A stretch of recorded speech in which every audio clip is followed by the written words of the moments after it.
Welcome to TOCHI Stories. Please don't forget to like, subscribe, and turn on post notification because it will mean the whole world to me. Now let's get right into the story. Brace yourself.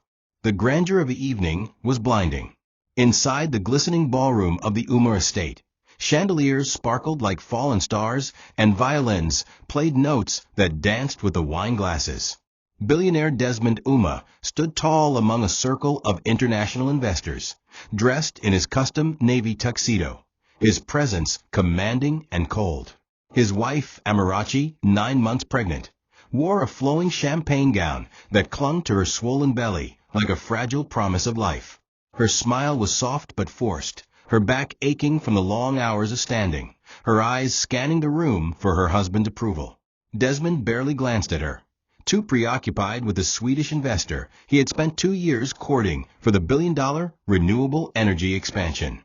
Amarachi, trying to blend into the conversation and offer a glass of red wine to the guest, accidentally brushed against the man's sleeve. Her trembling hand faltered, and the wine spilled across his crisp white suit like blood on snow. The room fell into an audible gasp. Desmond froze. His jaw tightened. The investor tried to smile, brushing it off with polite laughter, but the embarrassment already festered. Desmond didn't say a word to Amarachi as she began to apologize. He didn't even look at her. His eyes remained fixed on the guest, and in that silence, Amarachi felt something unspoken snap between them. The humiliation was heavier than her body. She excused herself, clutching her belly with both hands as her baby kicked in protest. Desmond's assistant, Genevieve, a woman with high cheekbones and sharper intentions, leaned toward him and whispered, "You know she's becoming a liability, right? People are watching." That sentence, simple as it was, wormed its way into his mind like poison, twisting the moment into something unforgivable. By the time the evening ended, Desmond's smile had returned, but it was hollow and tight. He didn't check on Amarachi, who sat alone in a waiting room nearby, exhausted and humiliated. Instead, he let Genevieve cling to his arm like perfume, lingering longer than necessary. Amarachi could hear their laughter as they walked past. Her hands rested on her belly, the child inside kicking gently, as if sensing his mother's rising pain. In that moment, she didn't feel like a wife. She felt like decoration, fragile, temporary, and cracking.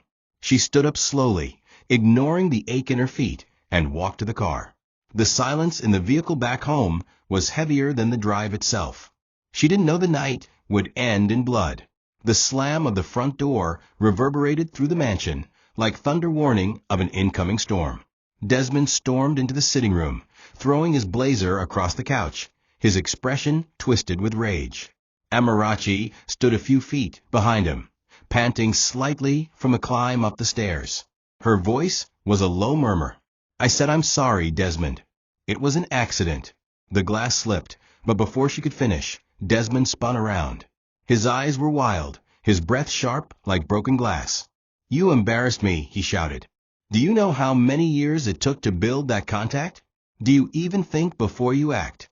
Amarachi's voice cracked. "I was trying to help you." But he wasn't listening. He never listened. In a moment that would scar both their lives forever, Desmond stepped forward and slapped her so hard she stumbled into the wall. Before she could regain her balance, he kicked her in the stomach. Hard. A sound escaped her lips that no woman should ever make, and her knees buckled beneath her. Blood soaked her gown in seconds. The staff who had been standing nearby froze in collective horror. One maid screamed. Another ran to call for help. But Desmond stood over Amarachi, chest heaving, eyes unblinking, as if even he couldn't believe what he had done. Amarachi tried to breathe, tried to speak, but all she could do was cry out softly, "My baby, my baby." Desmond stepped back slowly, guilt flashing across his face for only a second before he hardened it again. "Get out," he said coldly. "Just leave."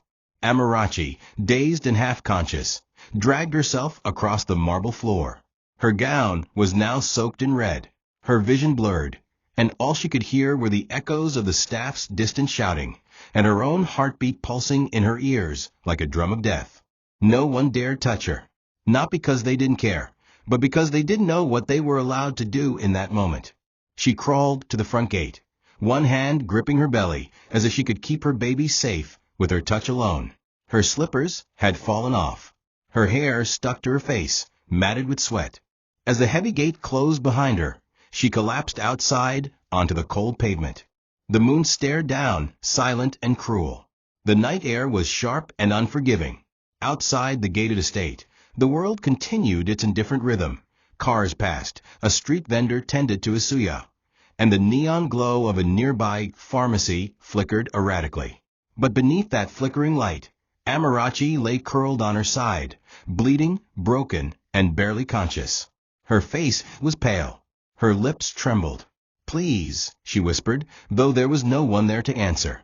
The vendor, a man named Musa, who had often seen Amarachi's car pass by without ever acknowledging him, dropped his meat tray when he noticed the figure on the ground. He ran to her side, horrified. "Madam."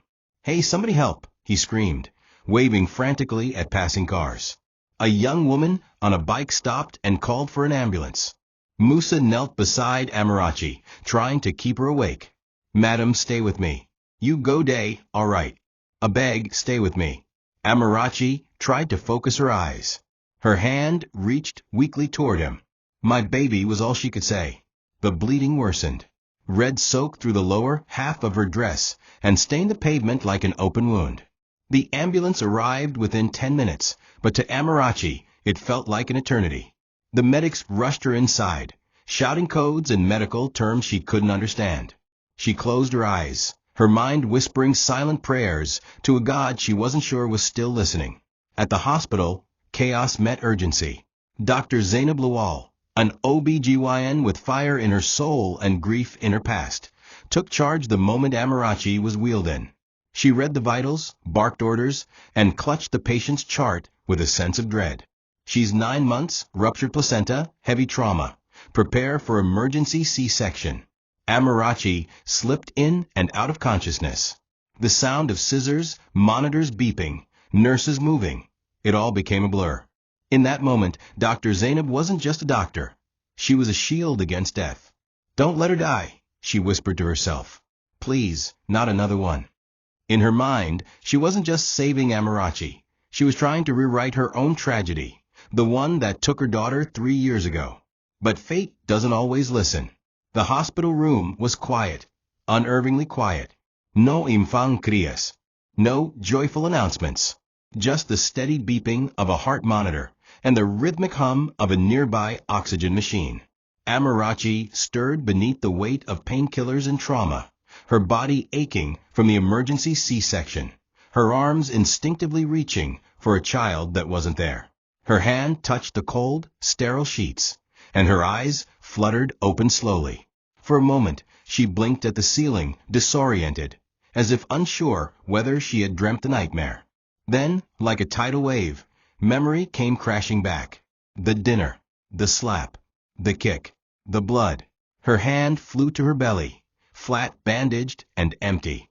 A shriek tore from her throat. "My baby! Where is my baby?" Her scream echoed down the hospital corridor, freezing the heart of every nurse on duty. Dr. Zainab was already by her side, her eyes heavy with sorrow. She reached out and gently held Amarachi's hand, her grip firm yet tender. "Amara, I need you to breathe. Please, just breathe for me." Amarachi turned to her, eyes wild, desperate, searching for anything but the truth she feared. "Where is he? Where's my son?" Her voice broke mid-sentence. Zainab squeezed her hand and sat beside her. There were complications. The trauma, the internal bleeding. We tried everything.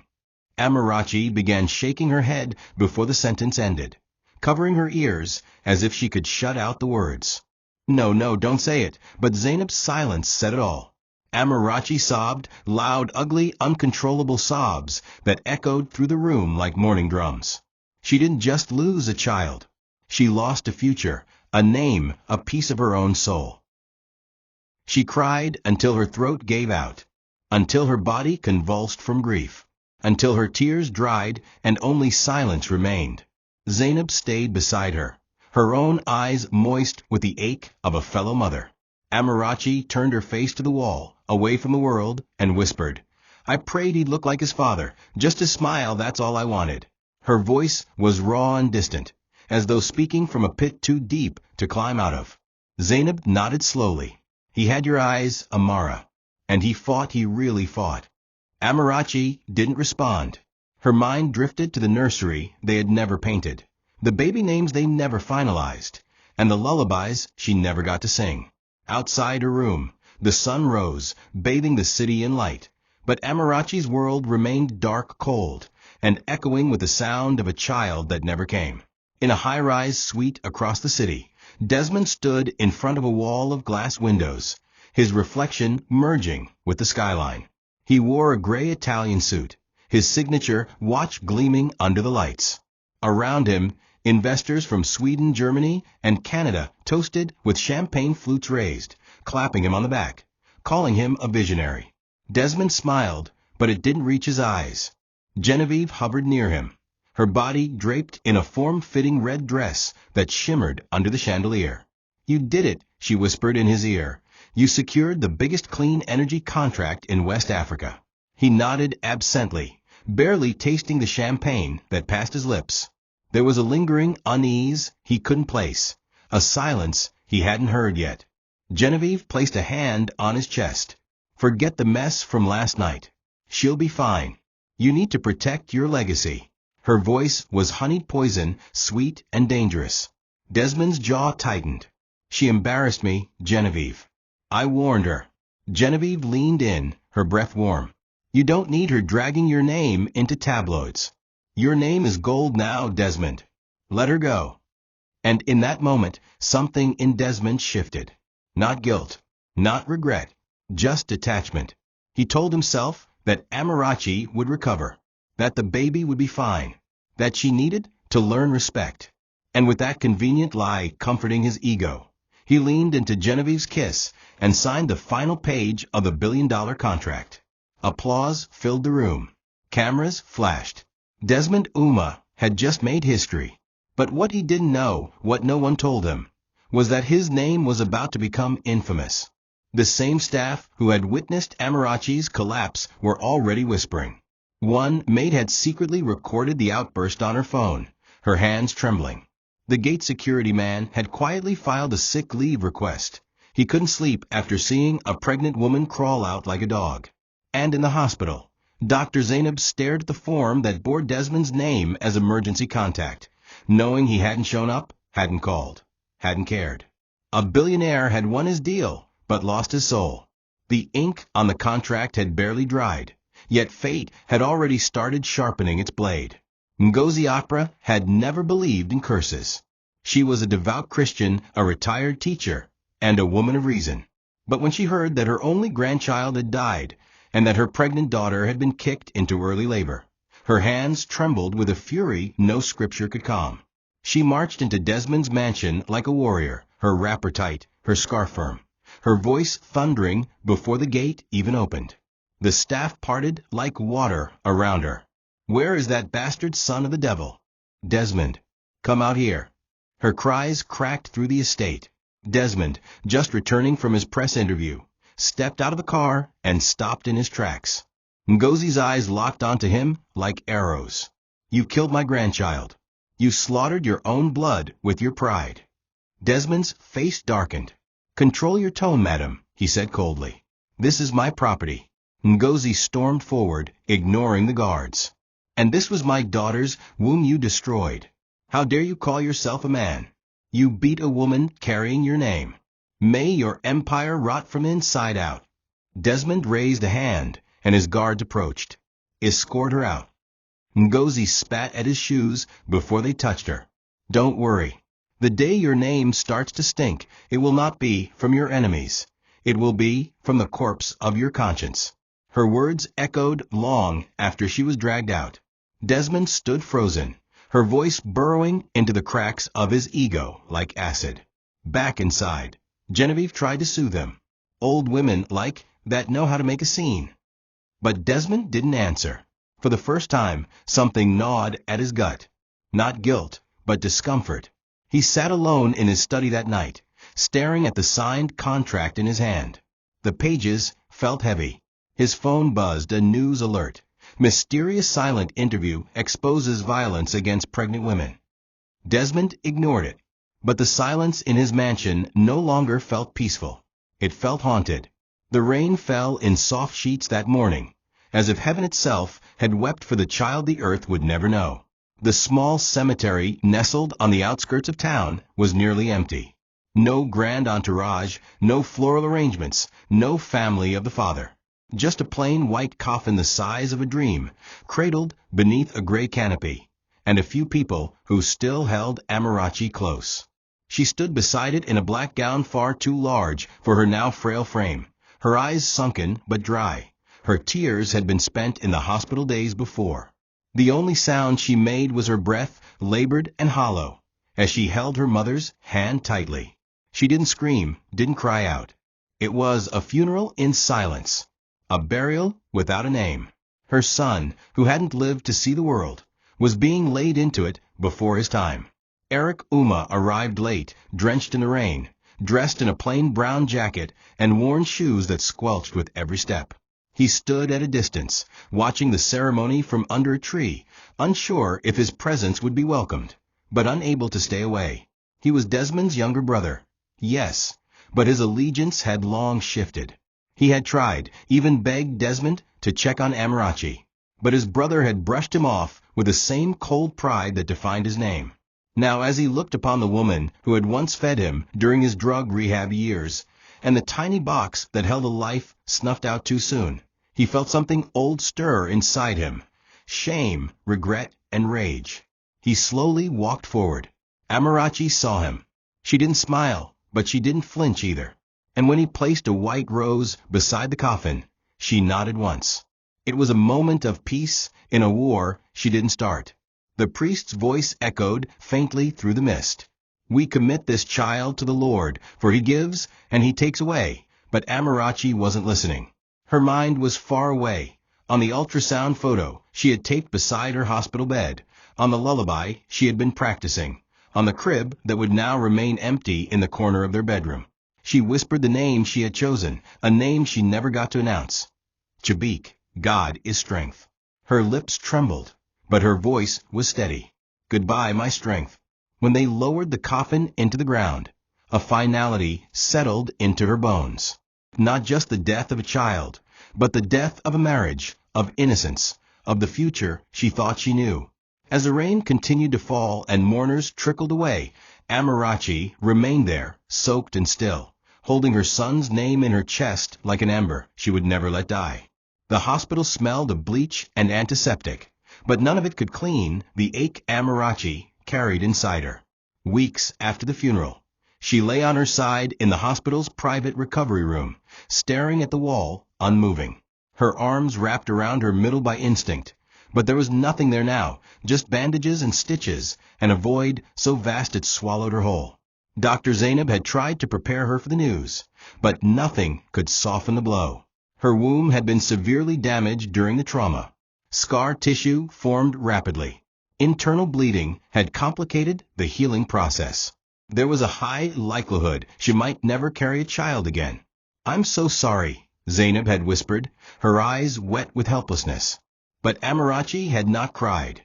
She just turned her face to the window and asked for silence. When Zainab returned later with a file of treatment options and referrals, Amarachi was still staring at the same spot on the wall. Her food tray sat untouched. Her hair, once neatly braided, was now undone and scattered. Zainab sat beside her and reached for her hand. "You're allowed to grieve," she said softly. "You're allowed to scream, to be angry, to ask God why." Amarachi blinked slowly. "If I scream, I might not stop," she replied. Her voice was hollow. Zainab stayed with her for hours that day, telling her stories of women who had survived unspeakable loss, of children born through miracles, of mothers without wombs who still mothered entire communities. But Amarachi didn't respond. She was trapped in the echo of Desmond's kick, the sound of blood hitting tile, the image of her baby boy in a coffin too small for the world's injustice. One day, Ngozi entered the room and found her daughter crouched on the floor of the bathroom, cradling herself like a broken doll. She didn't cry, didn't scream. She just kept rocking, whispering. He never got a smile. I didn't get to hear him cry. Ngozi collapsed beside her, wrapping her arms around her, rocking with her. Then cry now, my child, she whispered. Cry for both of you. That night, Amarachi finally did. She wailed until her throat went raw, until her body shook with the pain she had buried deep. And, in that release, something changed. Not healing, not yet, but the smallest crack of breath in the coffin of her sorrow. Zainab, watching from the door, knew then that this woman, this broken mother, was going to rise again. Not because she had to, but because pain, when named and embraced, could be forged into power. While Amarachi mourned, Genevieve thrived. The office was quieter now, more efficient, at least in Desmond's eyes. With Amarachi gone, there were no distractions, no moral compass tugging at his conscience. Genevieve had filled the wife's place with ease. Sleek, competent, loyal on the surface, and always 2 steps ahead in shadows. She had started slowly, filtering Desmond's calls, deleting voicemails from the hospital, blocking text messages from Eric that warned Desmond about Amarachi's worsening condition. Every trace of empathy was quietly erased from Desmond's digital life. Then she moved onto the internal systems, tweaking financial reports, scheduling discreet after-hours meetings with Chief Okwudili's proxies, and accessing files only Desmond had clearance for. She told herself this wasn't betrayal, it was evolution. And Desmond, blind with ego and lust, didn't notice the cracks forming in his empire. At night, she sat in his lap with her lips on his ear and whispered that Amarachi had always held him back, that the deal with Sweden never would have happened if Amarachi had still been his wife. She massaged his shoulders and fed him poison sweetened with affirmation. You were meant to be greater than a domestic man, Desmond. You were born to rule. Desmond ate every word like honey. The guilt he might have once felt for Amarachi's disappearance had numbed into nothingness. The media still whispered about the billionaire whose pregnant wife vanished, but Desmond's team, under Genevieve's control, released a prepared statement claiming she had traveled abroad for health reasons. It was a lie, but a convincing one. And the truth? Well, it bled quietly in the background like Amarachi's womb. But what Desmond didn't know was that Genevieve had her own agenda. Her relationship with Chief Okwudili wasn't just a past affair. It was a business alliance forged from vengeance. She had once worked under Amarachi as a junior assistant at a previous firm, fired for unethical behavior. She had never forgiven her for the humiliation. Now she was inside Amarachi's home, wearing her perfume, sleeping in her husband's bed, and slowly feeding Desmond's empire to the wolves. Each leaked document brought Okwudili closer to taking over.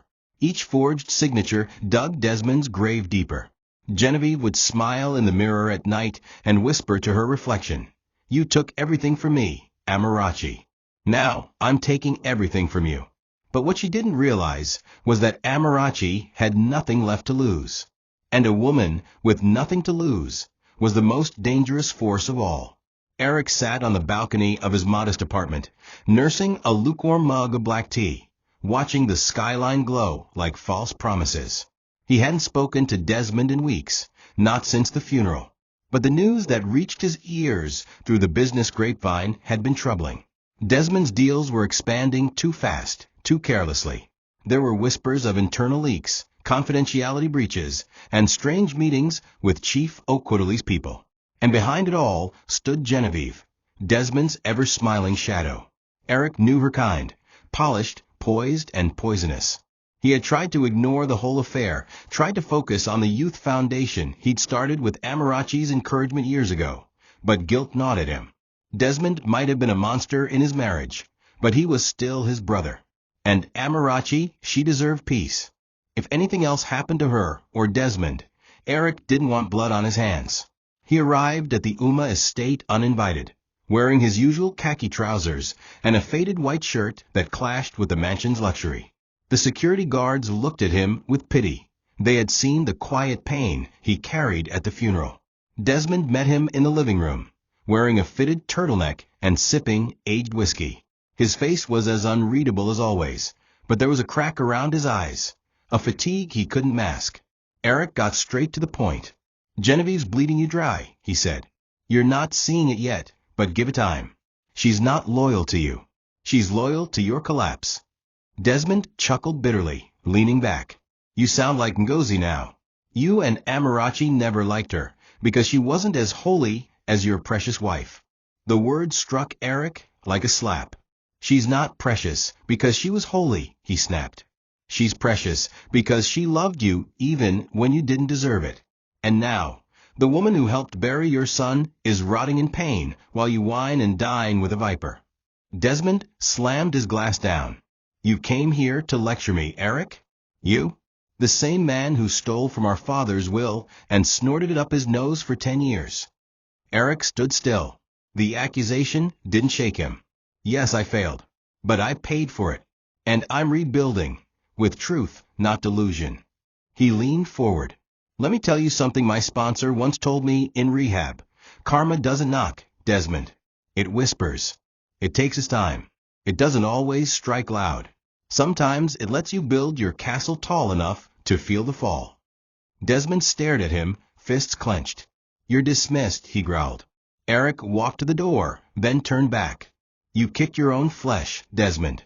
Now watch the world kick back. And with that, he left. Behind him, Desmond poured another drink, but the glass trembled in his hand.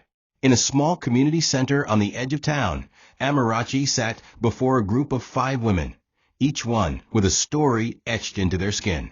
One had a black eye, another had a stitched lip, 2 had babies clinging to their chests, and one sat in silence, rubbing her swollen belly with haunted eyes. Amarachi didn't introduce herself as a victim or survivor. She didn't speak in flowery words or hopeful cliches. She simply looked at them, her voice barely above a whisper, and said, I buried my child a month ago, because someone who once said he loved me kicked me while I was carrying him. A silence fell over the room. One woman began to cry. Another leaned in and took Amarachi's hand. That moment, raw, sacred, real, was the beginning of something greater than Amarachi's pain. It was the birth of her purpose. With the help of Dr. Zainab, who had become more of a sister than a physician, Amarachi began the slow journey of turning her grief into fuel. They registered a non-profit foundation, the Chibik Haven, named after the son she lost. Its mission was simple: shelter, counsel, and empower women who were victims of domestic abuse during pregnancy. Eric quietly donated the first large sum, never asking for recognition. Zainab volunteered medical services. Ijeoma, Amarachi's former classmate and now a popular media personality, offered to host a future awareness campaign. It was still small, just 1 building, 2 volunteers, and a few beds. But Amarachi walked its halls like a general, no longer the broken wife, but the grieving mother who had risen. She didn't smile often, but when she did, it wasn't for pleasantries, it was for power. At night, after the last woman was asleep, Amarachi would walk into the tiny prayer room they had built in the back and sit on the floor, clutching a laminated photo of the baby's last ultrasound. She would whisper his name, Chibik, and then she would whisper the names of other children, unborn, lost, stolen by violence and silence. It became a ritual, a mourning and a remembering. Each time she stood up from that floor, she felt a little taller. The anger hadn't left. It simmered beneath her skin. But it no longer consumed her. Now it worked for her. She wore it like armor. In the world's eyes, she was Amarachi Uma, the woman who vanished. But in the eyes of the women she helped, she was something else. A beacon. A reminder. A wound that bled into purpose. The studio lights were warm but not harsh, casting a soft glow across Amarachi's face as she sat on the simple velvet chair. Across from her sat Ijeoma, the once lively classmate who now commanded one of the most watched women's media platforms in the country. Are you sure about this? Ijeoma asked gently, fiddling with the microphone. Amarachi nodded. I don't want to speak, she replied. I just want the world to see what silence looks like. Ijeoma didn't press further. She understood that some stories screamed louder, without words. Instead of a verbal interview, Amarachi provided a series of curated images, Photos from the hospital, ultrasound prints, CCTV footage of her crawling out of the mansion gates, the death certificate, and finally, the image of her standing over her son's grave. It was not a statement. It was a haunting. When the episode aired, there was no intro music, no fancy narration. Just Amarachi's face on screen for 2 full minutes, looking directly into the camera, unblinking, unafraid. Then came the slideshow, slow and brutal. With each image, viewers across the nation sat in stunned silence. They saw the bruises. They saw the gate. They saw the ultrasound. They saw a mother who buried her child because a man with too much pride decided his reputation was more important than her life. The episode ended with a black screen and 6 words, "Not all scars bleed on the outside." Within hours, it trended on social media. Hashtag Justice for Chabik. Hashtag Her Silence Spoke. Influencers, doctors, women's groups, and international watchdogs began demanding accountability. Amarachi had not named Desmond, but everyone knew. Everyone. Desmond watched the interview alone in his office, the whiskey untouched on his desk. For the first time in months, he saw Amarachi's eyes again, but they weren't begging or pleading. They were quiet swords. He tried to breathe, but his chest tightened. Genevieve walked in midway, chuckling. So she finally crawled out for attention. He didn't respond. The silence wrapped around him like a rope. Her eyes, those haunted, hollow eyes, pierced through the screen and into his marrow. His phone buzzed. Brands were pulling out. An upcoming investor deal was canceled. Journalists waited at the gate. The foundation of his empire shook. But it wasn't Amarachi's words that did it. It was her silence. And the blood he never claimed. The world doesn't always roar when injustice strikes. Sometimes it watches, then it whispers, then it roars. The day after Amarachi's silent interview aired, the ripple began. First came the online storm. Thousands of comments under Igioma's post, voices from all walks of life screaming for accountability. The images told a story no court could dismiss. A barefoot woman crawling out of a mansion in a blood-stained gown. A hospital bed where joy was supposed to meet her arms, but instead met a flat, empty space. A gravestone too small for a name, but large enough to bury an empire. Hashtags flooded the digital space. Hashtag Justice for Chabik. Hashtag Say Her Name. Hashtag Protect Pregnant Mothers. People didn't know Amarachi personally, but they saw her pain, and it became a mirror. Women saw themselves. Men saw their sisters. Mothers saw their daughters. The silence she had once been shoved into was now the loudest voice on the internet.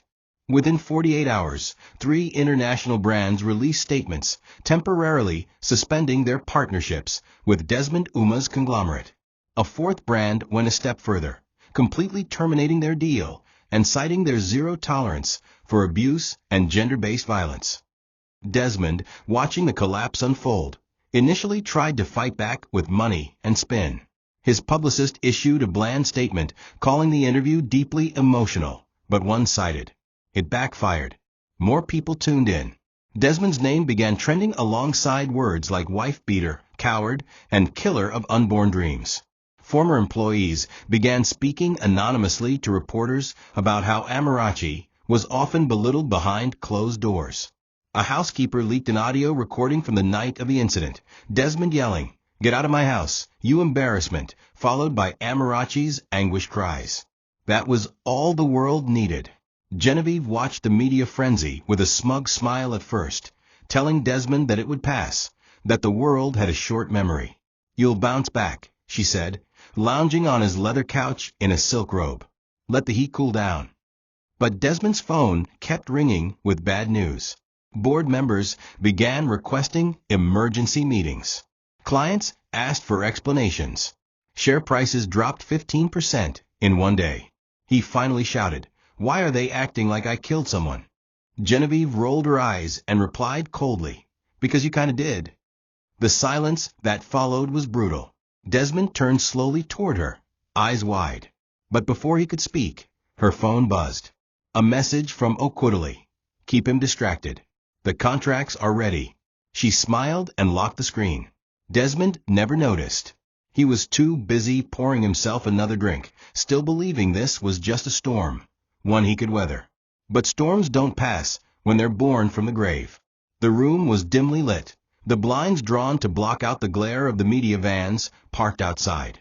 Desmond sat behind his mahogany desk, shoulders slumped, his once pristine posture now a shadow of itself. The fallout had turned his estate into a fortress. Guards doubled, gates locked, every phone call monitored. He hadn't left the house in days. He no longer dressed for success, but for survival. Loose shirts, unshaven jaw, tired eyes. When Dr. Zainab Lawal requested an urgent meeting, he assumed it was more legal backlash. But as she entered his office in her lab coat, flanked by a male colleague, Desmond noted something unsettling. Her expression wasn't angry, it was pity. "We're not here for publicity," she began. "We're here for truth." Desmond waved his hand.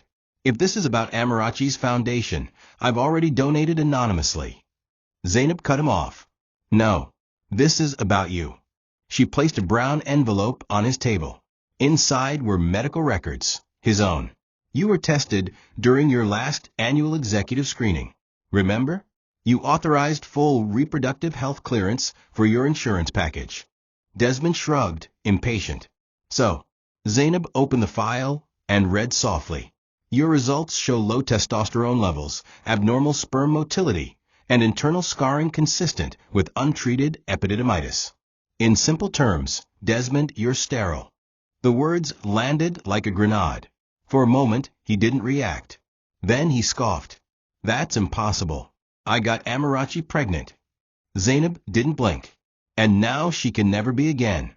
But you, Desmond, you were already infertile by the time that child was conceived." The room fell silent. Desmond's world began to crack, splitting not in anger, but confusion. No, that baby was mine." His voice trembled. We tried for months." Zainab stepped closer. "She conceived during a window of mercy, one where your body gave one final seed, and it was a miracle. But now you will never father another child. And you killed the only one you ever had." The air left Desmond's lungs.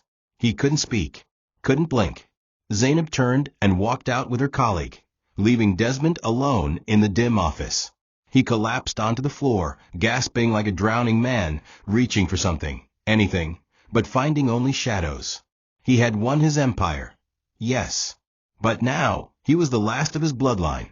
A king with no heir. A man who built a kingdom and buried its future with one brutal kick. The walls of power rarely collapse from the outside. They rot from within. It was during a routine security sweep that Desmond's IT manager stumbled upon a series of unauthorized logins, all traced to Genevieve's credentials. Files that should have been locked behind two-factor encryption had been downloaded at odd hours. Transaction trails led to dummy accounts. Emails that never reached Desmond's inbox had been deleted from the system entirely. When confronted, Genevieve didn't deny it. She laughed. "Finally, took you long enough." Desmond, still reeling from the medical report, could barely process the betrayal. "Why?" he whispered. Genevieve, sitting comfortably in his executive chair, crossed her legs and smiled. "Because you're a fool, and fools make empires easy to steal." The next hour was a blur. Security footage revealed late-night meetings with Chief O'Quiddley's assistants. Hidden microphones were found in Desmond's private office. Even his passwords had been changed days before. When the board members were called in, they arrived already prepared. Genevieve had beaten him to them. She told them Desmond was unstable, reckless, unfit to manage operations during a scandal. She had documents. She had evidence. She had timing. The board suspended Desmond indefinitely pending an internal investigation. As he stood in his own conference room, watching his team back away, Desmond felt what he'd never felt before: helplessness. Not because of media, not because of scandal, but because the woman he trusted most had been preparing his funeral in business for months. Later that night, Genevieve was escorted out of the mansion by police. Her betrayal had gone too far even for O'Quiddley, who feared exposure. She had become a liability. Desmond watched her from the balcony, his face blank. "You'll lose everything. she said as they shoved her into the police van. But not because of me. Because of you. Because your pride was louder than your love. The words echoed through him. For the first time, Desmond didn't argue. He just turned around and walked back into his empty house. Amarachi was gone. His son was gone. His name was ruined. And now, the woman who told him to let go of his wife had been the one to let go of him. The whispers Eric spoke of, they had become thunder. The marble floors, once waxed to perfection, now held the echoes of loneliness. Desmond wandered the halls of his now half-empty mansion, like a ghost haunting his own empire. Portraits of him and Amarachi had been taken down long ago. Replaced by abstract art Genevieve had hung without his consent, now reminders of how easily a stranger had rewritten his walls. His footsteps made no sound, only whispers of a man who used to command rooms with his presence. Lawsuits had begun arriving in bulk. Regulatory bodies were investigating multiple contract discrepancies. Investors who once toasted to his name now turned their backs or refused to return his calls. The home staff dwindled, first the head chef, then the gardeners, and finally his driver, who dropped off the keys with an envelope that read, "I stood at the gate and watched her crawl away. I have a daughter. I can't work for you anymore." With assets frozen pending investigation and accounts seized by government oversight, Desmond found himself locked out of his own life. His luxury vehicles were seized one by one. His office access revoked. Real estate holdings were placed under temporary receivership. For the first time in his adult life, he had to borrow money from Eric, his younger brother, the so-called black sheep, now in a growing chain of rehabilitation centers and small business grants across Lagos. When Desmond stood at Eric's front door with sunken eyes and shaking hands, Eric didn't laugh. He didn't gloat. He simply stepped aside and said, "There's food on the table, but I won't fix you. That part is yours alone." That night, Desmond slept on a mattress that lay on the floor of Eric's spare room. There were no staff, no voice-activated lights, no thermostat, just stillness. And for once, it wasn't Amarachi's silence that haunted him. It was his own. The media had long turned their appetite to other stories, but Desmond's legacy remained in ruins. Online, his face had become a cautionary meme. Kick your wife? Prepare to kick your future goodbye. Young activists used his downfall as fuel in seminars and panels. His ex-colleagues refused to be seen with him. And Genevieve? She had been granted bail, but vanished from the city, her name now linked with corporate fraud. As Desmond stared at the news one evening on Eric's battered TV, he saw Amarachi again, this time in a room full of women holding hands, launching a new branch of her foundation in northern Nigeria. Her face had filled out again. She wore a flowing Ankara gown and her natural hair in a regal puff. She smiled not broadly, but steadily, as if the pain was no longer shackles, but a torch. Desmond turned off the TV and stared at the dark screen. In it, he saw a man with nothing, and for the first time, he cried. The envelope was cream-colored and slightly wrinkled at the edges, sealed with trembling hands and never sent. Eric had found it weeks earlier in Amarachi's old hospital file, tucked between documents like a forgotten heartbeat. It bore no name on the front, just a single line written in her script, for the man who became I wound. Eric didn't intend to give it to Desmond, not at first. He had read it only once and cried for 30 minutes afterward. But as the days wore on and he watched his brother silently break, guilt replacing the arrogance that once crowned his every word, Eric decided it was time. He placed the envelope on the kitchen table and simply said, "She wrote this the night you signed your deal." Then he left the house and didn't return till dusk. Desmond stared at it for hours. He touched the seal with trembling fingers, terrified that opening it would be the final shattering of his soul. But eventually, he tore it open and unfolded the single sheet inside. Amarachi's handwriting was precise and soft, like a whisper that had waited patiently for its turn to speak. The letter wasn't long, but every word was a dagger. "Desmond, I wanted him to have your smile. I used to close my eyes at night and imagine him in your arms, laughing. I wanted him to carry your name proudly. But you never gave him the chance. The night you kicked me, you didn't just break my body, you broke time. You erased birthdays, first steps, lullabies. And when I cried for help, you gave me silence. Desmond gripped the page as his body shook. But I forgive myself. I forgive myself for loving a man who couldn't love me the way I deserved. I forgive myself for believing I could change you. And one day, I might forgive you. But not yet. Not until you stand before the memory of your son and finally see what pride cost you. His name was Chibik. His heartbeat was mine.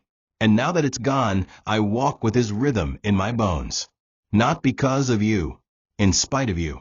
Desmond pressed the page to his forehead and wept with the sounds of a man unmade. That night, he sat on the balcony till sunrise, holding the letter like a child clutches a lullaby. The man who once sat at the top of the world now understood what it meant to fall, not because the world pushed him, but because he kicked away the only hands that ever held him up. The hall was lit with golden hues and delicate chandeliers, but the heart of the evening lay not in its elegance, but in its purpose. The Chibik Foundation was hosting its first national gala, and the crowd was filled with survivors, supporters, activists, doctors, and donors. On the stage, a massive portrait of a baby's ultrasound was framed in soft light with the words, "Every unborn child deserves a chance. Every mother deserves a voice." Amarachi stood backstage, dressed in a silver and blue traditional gown, her hair pulled back into a regal bun, her eyes calm but resolute. She wasn't there as a widow. She wasn't there as Desmond's ex-wife. She was there as the founder of a legacy built not from survival, but from resurrection. Dr. Zainab gave the opening speech, her words cut and healed in the same breath. Some children live in the womb and die in silence, but their lives still matter. Tonight, we celebrate their memory and the mothers who refused to remain voiceless. Ngozi sat in the front row, her eyes moist but proud. Eric stood beside her, clapping gently. Igioma handled the media booth with grace, ensuring that the evening was broadcast nationwide. Then came Amarachi's turn. She walked to the stage slowly. No speech in hand. No teleprompter. Just her presence. She didn't say a word. Instead, she stood before the crowd and raised a small framed photograph, the ultrasound of Chibik. The room went silent. Amarachi placed a frame on the podium and whispered just loud enough to be heard, "He never cried. So I will never stop." At the back of the room, Desmond stood in the shadows, dressed in a simple black suit. No entourage, no power. Just the man who once kicked his unborn child into silence, now watching the woman he once called a liability turn grief into glory. His eyes never left the stage. He wanted to run forward, fall to his knees, beg for a second chance. But he knew that this night wasn't about him. It never was. He wept quietly as Amarachi walked off the stage, surrounded by applause, embraced by the women she now fought for. In her silence, she had spoken louder than he ever had in all his press conferences and boardrooms. She had risen, and he was just beginning to feel the weight of what he had destroyed.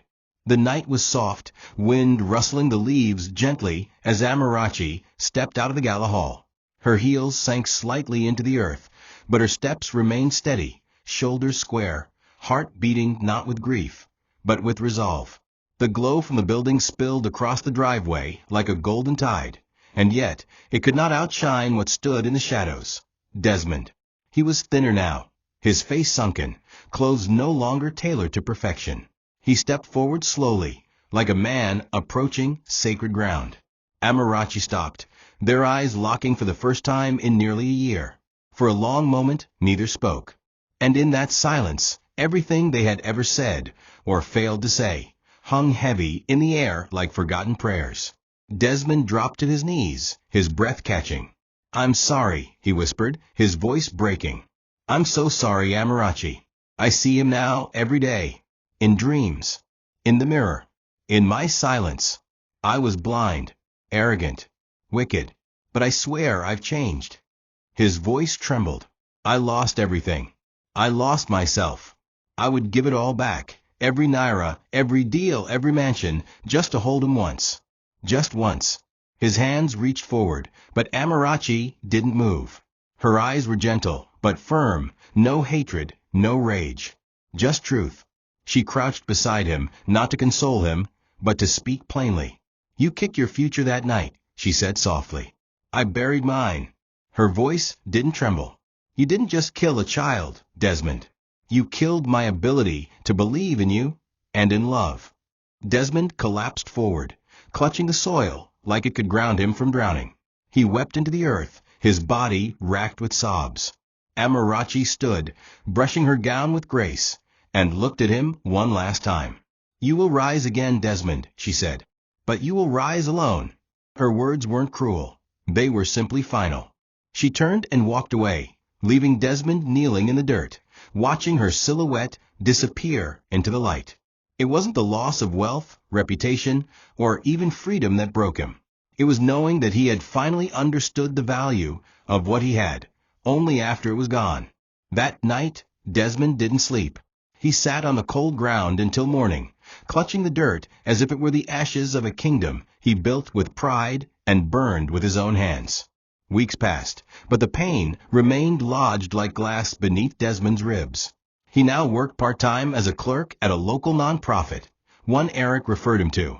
The money was meager, the work simple, but it gave him something his wealth never had: humility. Each morning, he cleaned the office floors before opening. Each evening, he sat on a broken bench outside, watching people pass by, unnoticed and unremarkable. But one particular morning, while heading home from work, Desmond stopped at a busy highway intersection. His eyes lifted to a massive billboard across the expressway, and there she was, Amarachi, dressed in a white gown, holding a framed photo of her ultrasound, standing beside a young mother from her foundation. Her expression wasn't one of sadness, but strength. The words above her image were few, yet heavy. "We remember the children who never came home. We rise not for revenge, but for them." It hit him like a bullet of grace. No name was mentioned. No fingers were pointed. And yet it felt like judgment. A judgment not from Amarachi, but from the soul of the child he never knew. Chibik. Desmond's legs gave out, and he sat on the pavement, staring up, tears welling in his eyes. Commuters passed, honking and rushing, unaware that the broken man beside the road was once a billionaire, once a king of steel and strategy. Desmond remained there for hours, whispering his son's name again and again like a prayer. "Chibik, I'm sorry. I'm so sorry." He knew no apology could undo what was done. But sometimes, remorse is not about redemption. Sometimes it's simply about remembrance, and the decision to carry your shame with grace. As the sun began to set, casting golden hues across the skyline, Desmond stood up slowly. He placed his hand on his chest, took a breath, and walked away, not toward power, not toward pity, but toward quiet accountability. The billboard remained behind him, a monument not to his failure, but to Amarachi's resurrection. It would stand for years to come, telling the world that silence could speak, that wounds could transform, and that justice, sometimes, doesn't come with handcuffs or headlines. Sometimes it comes with a woman standing tall beside an ultrasound and saying, "He mattered, and I still rise." The hall was crowded again, another outreach seminar for the Chibik Foundation, this time for teenage mothers. Amarachi stood before the crowd, now visibly pregnant women and girls seated in rows, their eyes fixed on her.